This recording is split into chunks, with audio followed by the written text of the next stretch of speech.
Então, a história começa nos anos 60 do século passado, quando houve um golpe militar que derrubou o ex-presidente João Goulart, que era um homem pró-comunista e bastante envolvido em corrupção, e os militares o derrubaram com apoio maciço da nação. O pessoal da esquerda, que até então tinha dominado a situação por completo, perdeu tudo em 24 horas sem que fosse disparado um único tiro. Então, evidentemente, ficaram perplexos e se entregaram, então, a um profundo autoexame ou autocrítica para saber o que aconteceu e como é que nós vamos virar a mesa. Em função disso, fizeram uma divisão de trabalho. Uma parte pequena foi delegada para montar um sistema de guerrilhas. Na verdade, já existia guerrilhas antes do golpe. As guerrilhas começaram em 62 no Nordeste, financiadas e com gente financiada e treinada por Cuba. Eles decidiram, então, intensificar as guerrilhas, porém, para as guerrilhas delegaram um número pequeno de pessoas. Eu creio que não havia mais de 300 ou 400 pessoas envolvidas nisso.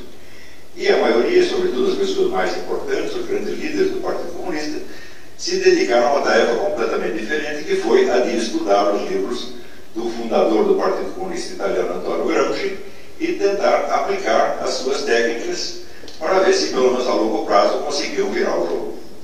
A estratégia gramsciana é uma estratégia de vigarista, de mentira. Essa é a mentira sistematizada.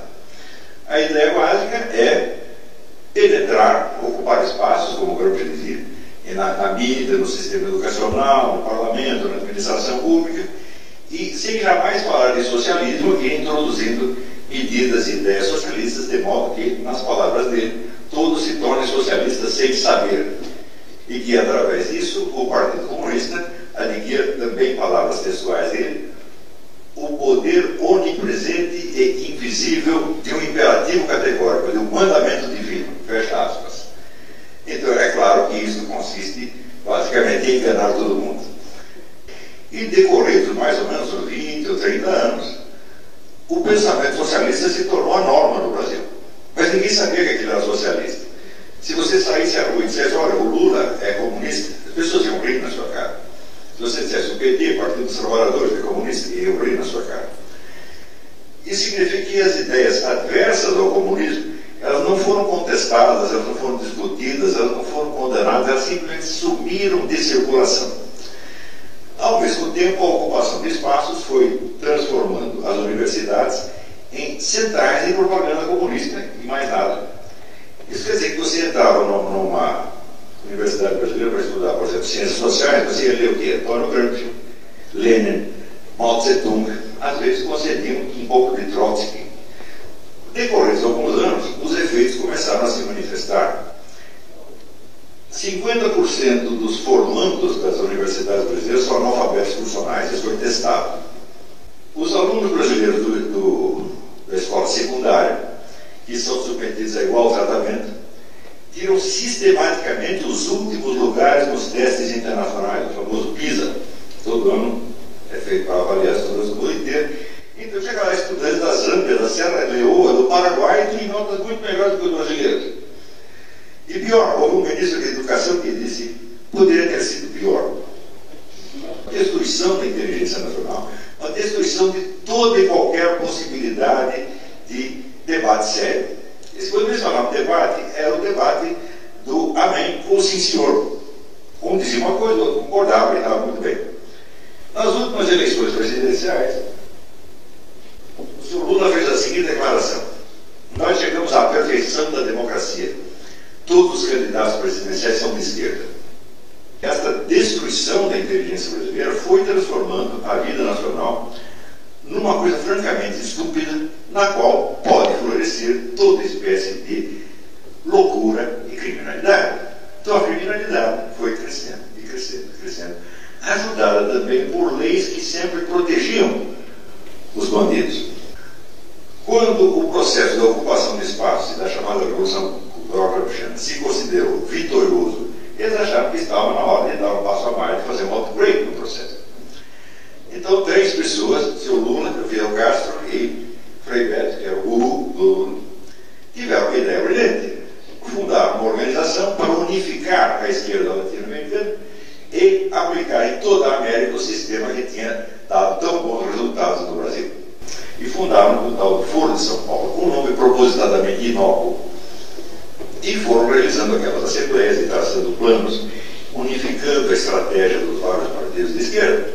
Hoje, quando nós vemos fenômenos como esse da Smartmatic, que controla os resultados das eleições em vários países da América Latina e está se expandindo para outros, nós entendemos que isso é um dos efeitos do Foro de São Paulo.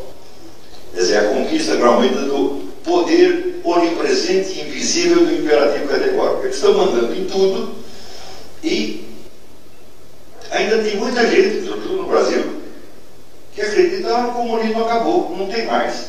Hoje, que não existe mais comunismo, o comunismo morreu, né? Não existe mais comunismo hoje, nem em Cuba. Não é uma coisa maravilhosa? Eles podem mandar em tudo porque eles não existem.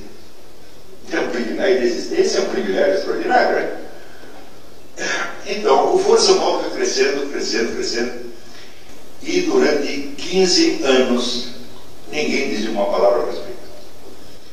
Foi assim que se criou a condição na qual um povo, quer dizer, o Brasil tem hoje 200 milhões de habitantes, dos quais pelo menos 60 ou 70 são eleitores, no qual todos esses eleitores aceitam votar sem poder depois controlar a contagem dos votos, entregando tudo para o advogado do PT.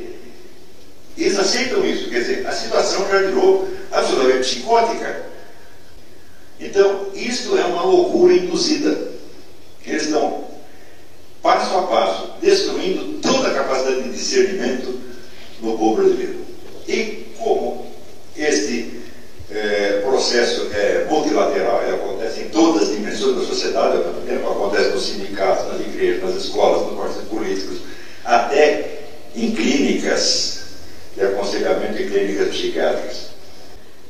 Porém, o povo gradativamente começou a entender que por trás desse sistema de corrupção havia um esquema de poder e que a corrupção não é uma corrupção normal como é que se diz, políticos ladrões. Não, ninguém estava roubando para si mesmo. Não era o indivíduo que estava roubando, estava roubando para o partido. É um sistema de corrupção montado. É uma espécie de Estado superior ao Estado. O pessoal da esquerda perdeu o contato com a própria história há muito tempo. Eles não entendem o que está acontecendo. Então, quando houve essas passeatas do Brasil, que foi a maior manifestação popular toda a nossa história, 2 milhões de pessoas na rua, eles reagiram repetindo os mesmos slogans de 30, de 40, 50 anos atrás, e dizendo coisas idiotas como: isso aí é a elite que está na rua. Ora, as sondagens de opinião do próprio governo mostravam que 93% da população estava contra o governo Dilma e apenas 7% apoiando. Então, o Brasil deve ser o país mais desenvolvido do mundo, porque tem 93% de elite e só 7% de povão. Mas a alienação às vezes funciona. Quer dizer, quando aquilo que você diz não corresponde absolutamente aos fatos, é um mundo totalmente fictício, isso tem a atração da loucura. E isso se espalhou pelo Brasil, pela América Latina, de uma maneira absolutamente formidável. Isso quer dizer que as pessoas chegam na sua frente e negam o que elas estão vendo e o que você está vendo. E é difícil lidar com essas pessoas. Então, quer dizer, a possibilidade do debate racional já acabou há muito tempo. O sistema de dominação que essa gente está impondo, não só no Brasil, mas em vários países da América Latina, é baseado na indução de uma sintomatologia histérica.